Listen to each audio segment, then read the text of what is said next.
morning. So today is session 2 of the 6-week program of getting back to running after injury. I'd injured my hip, or I'd done something to it, don't know what. Currently sat in the van. My husband is just off in the homeland and he is picking up some salt crystals which go into our well to help filter our water. Bit of useless information for you there. So I've just come along with him while he picks up the bits and bobs we need, and then on the way home he's going to drop me on the top lane near to where we live, because it's relatively flat. To say that, it's kind of helter-skelter, but you know, it's all endurance building. And today's session is 8 runs at 1 minute each time, and the recovery time, which on the last session was 2 minutes walking recovery, has been reduced to 1 minute. So 8 runs at a minute, 8 walks at a minute. I've got a 5 minute walk for a warm-up and a 5-minute walk for a cool down. So hopefully all shall be well. I'm definitely going to run at a slower pace today, like shuffle. I am feeling some slight tenderness still from the first session on Monday, so 2 days ago. So I'm just going to take it easy, not overdo it, and just enjoy it really. It'll be over before I know it. Hopefully.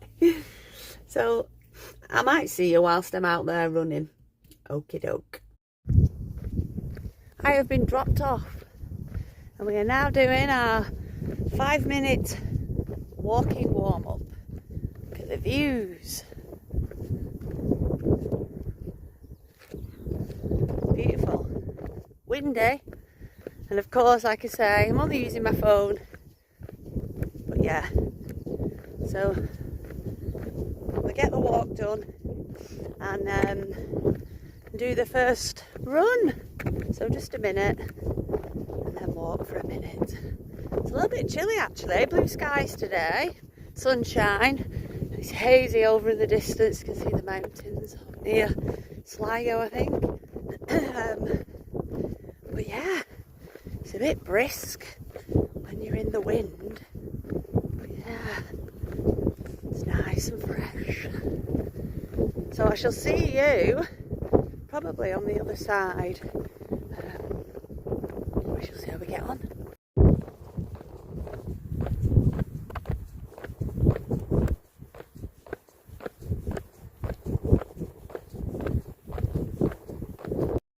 Oh, we are done. Not lie. That breath. Oh, now you probably hear me keep talking. Currently on my last 10 seconds. Next lap is 5 minutes walking cool down. There we go. So we've got the 5-minute walking cool down. Lap 17 complete in 1 minute 1 second. Average pace 19 minutes 13 seconds. So yeah, I can feel, it's hard to describe it.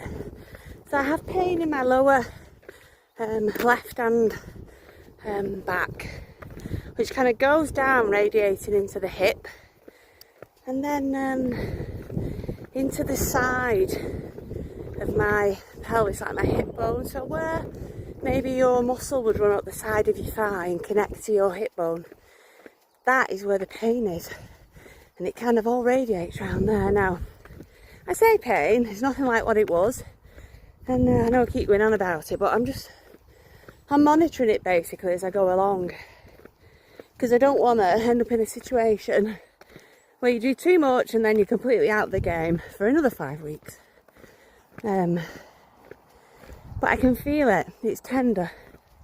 So I'm going to have to take some ibuprofen or something similar. And what do you put on? Is it heat? Is it ice? Is it a mixture of both? How often do you do it? Because I don't have time to be sitting around with ice packs and heated up whatever stuck to my hip. And this is why injuries don't heal, isn't it? I suppose we're all kind of too busy doing other things. But I'm glad that's done. Like I say, I can feel some tenderness. It may be that what I have to do is, my next run's due on the Friday. If it's still feeling too tender, I'll delay it and perhaps give myself a few extra days of it on the Sunday. And be sensible about it.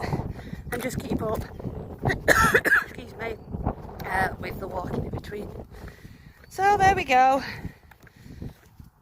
2 down, week 1. Return to running from injury. I don't think there's anything else to discuss really. Oh, I can smell black currants.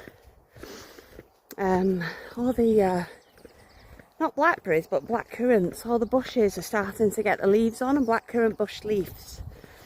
You just rub them halfway through lap. And they smell really strong of black currants. We've got some in our garden, and all the time I've been out running and having big wafts of blackcurrant coming past from the sides of the lanes and things, so there must be plenty around. Anyway, back on topic.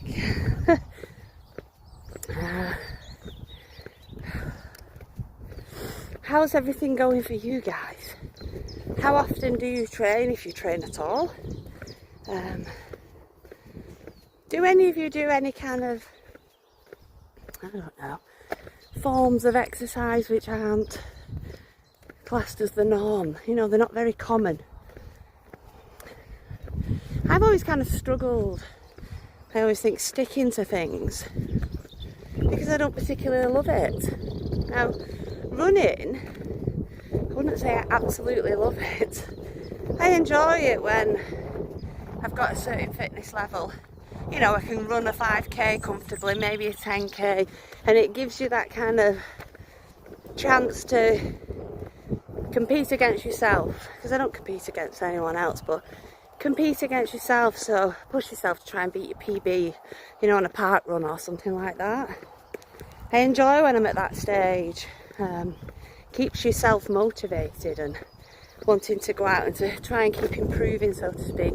And like I say, it's something I've always kind of done since being a child, when I ran for an athletic club, and then fizzle out, then get back into it, fizzle out, and it's just been a constant like that.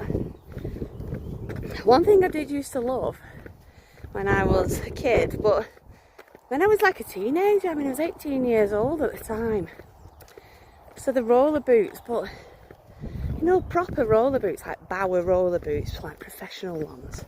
I got a pair of them. My boyfriend at the time, he had rollerblades. I think back at the end of the 90s, it was a big thing, rollerblading. And we used to kind of go off. There was this industrial estate, and we'd go there and we'd be there for hours skating and trying to do jumps and all kinds of 10 stuff seconds. Like but it was a lot of fun. But you don't see adults doing that here. Have you seen Cool down adults? complete in 5 minutes. Average pace, 20 minutes 20. Pausing. I'm just going to see if I can stop this and I should be right back. So yeah, I was just turning Runner off the app because she would have just kept speaking at me and having a bit of a wobble. So yeah, it's I was talking about things like you might enjoy, but it's not really the norm kind of in exercise. So I was saying, you know, roller booting, never really liked roller blading, but roller boots, loved. 18 years old, you know, used to have dungarees where you'd wear the bib hanging down, and back in the 90s. But you don't see adults in the UK, and I've certainly not seen any in Ireland, roller skating. It's just something which I don't think happens unless you're maybe in LA, you know, in Hollywood, and you're going along the pier there, you know, you see them, don't you, in all the lycra and the sweatpants, and that's the norm there and kind of accepted. But here, I mean, for one, the roads are shocking, aren't they? Let's face it. You'd probably trip and break your neck on the first pothole. But yeah, I mean, Is there anything that interests you which you'd love to have a go at, which isn't necessarily, you know, the norm? I'm coming really close because it's gone very windy now. Maybe if I turn that way we walk backwards. You know, I suppose there's so many different sports out there. I mean, cost is a big thing as well, isn't it? You know, the cost of certain sports, to maybe join a club, the prices for membership are sky high, and just I suppose the upkeep with equipment and gear, depending on what you're interested in doing. So that can be a factor into why I suppose we don't branch out more than going to a gym, or I don't know, going to an aerobics class, or well, I enjoy swimming, but even swimming can be expensive, I think. You know, and then obviously you're in a pool, and if you're getting quite serious about it, you can't really swim, you know, when you've got children, or even if it's an adults only session. I've been in swimming sessions where you've got 3 old dears in a line swimming and having a chat, which is lovely. I don't begrudge that. But if you've got like a mission in your mind, what you want to do in that session, and you can't get past people, it can be a bit of a pain in the bum, can't it? So yeah, I mean, do any of you do any kind of other fun activities, I suppose, other fun sports? Have you tried any out? I mean, I remember at one point it became quite a thing to do this kind of pole fitness, which, if I'm honest, I think that would be absolutely killer on your body. Imagine the core strength that you would need to do like pole fitness. I mean, I honestly don't think I've probably got the capability in my spaghetti arms to pull myself up like a rope, let alone up a pole and hang off at, you know, obscure angles.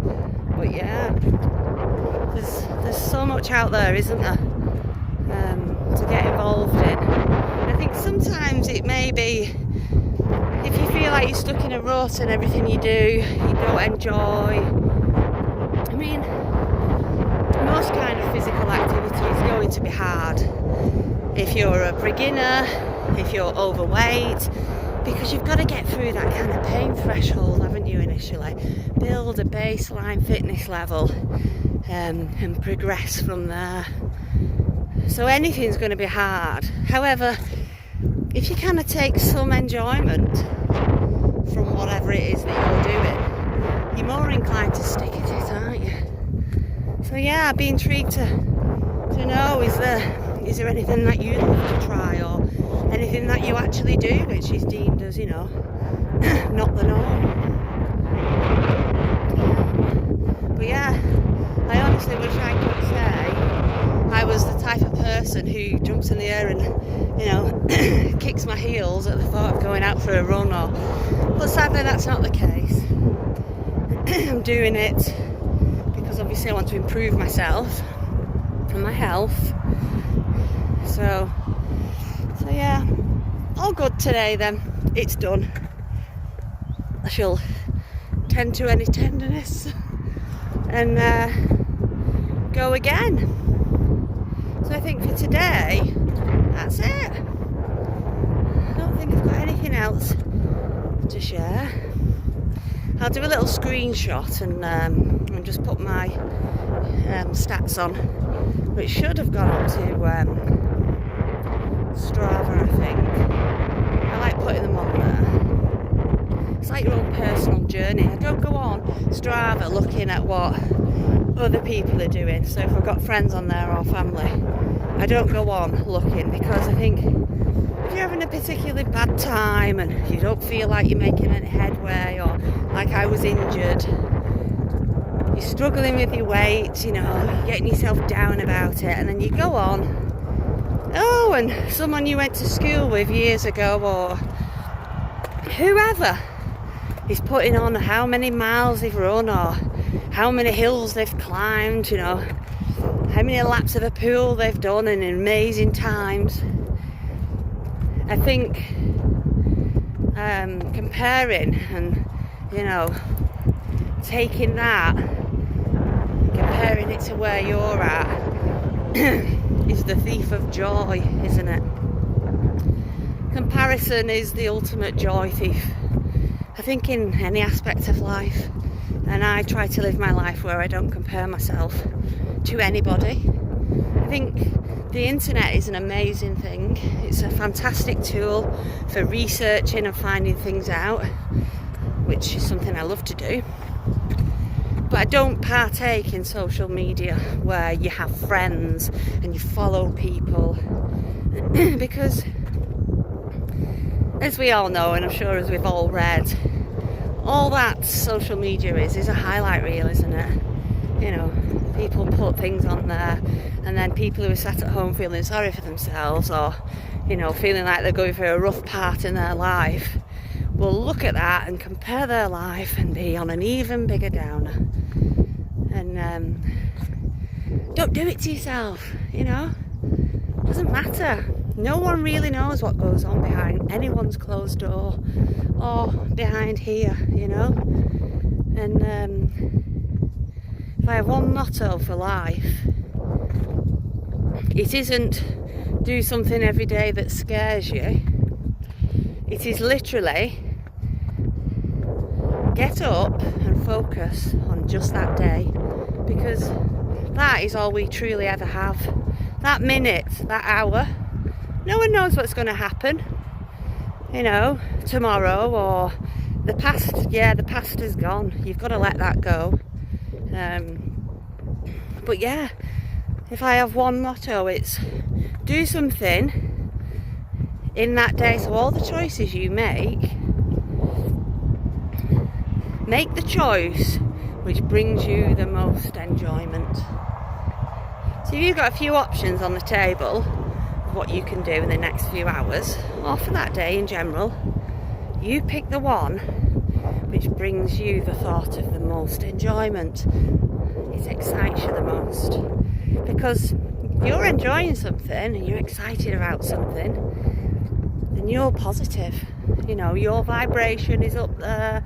It's great, rather than being dragged along doing something that you don't want to do. Oh, I've had a rubbish day. Do you know what I mean? And if all you're doing is focusing on that one day, that 1 hour at a time, whatever, you can't really go wrong, can you? Yes, there's outside influences, but you're in control of yourself, aren't you? And your own life and your own choices. We all have choices. So pick the ones which bring you the most enjoyment, the most pleasure.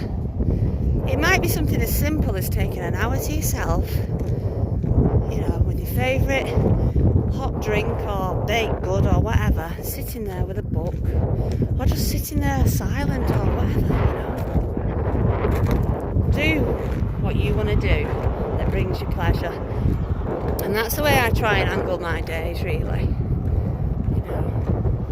Because then at the end of the day, surely you're going to be feeling positive, and that positivity will then go over into the next day.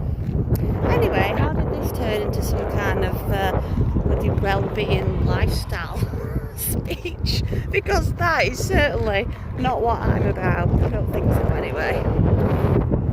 I just see too many people around, especially now we've kind of like stepped back, I suppose, really, from the rat race, normal society, you know, you're in the thick of it, you're paying a mortgage, you've got to work 9 till 5 or even longer.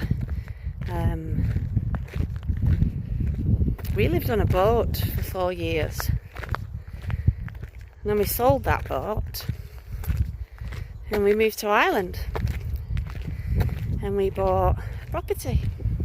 Property's cheaper here. The lifestyle is very, very different. It is more slow-paced, more relaxed, and a lot more simple. I would describe it as maybe the UK 60, 70 years ago. Quite behind, not in an insulting way, quite behind, say, the UK, and how everything's a mad rush, everyone's got to have the best things. Different here, and I absolutely love it for that, you know. So we've kind of took a step back, and then when I look back and I see people who I know living the life that I used to live, in that rat race, stressed out, unhappy, oh, it makes my heart feel heavy, because everyone can change their life. You just have to be brave enough to do it. And I always say, you know, if you make a decision, you make a choice, it doesn't really go your way, it's not the end of the world. Just change the choice, move back to the UK, choose to go back to living how you once lived. If you don't make a choice and make that decision and try something different, you'll never know, will you? Anyway, waffled on for far too long, completely off the topic of conversation. I suppose this is a vlog about, you know, me getting healthy, lifestyle, that kind of thing. So I will give you my 2 pennies worth if you feel like it. Let me know what your thoughts are. On that note, I shall pick this up with you in a little bit. Bye.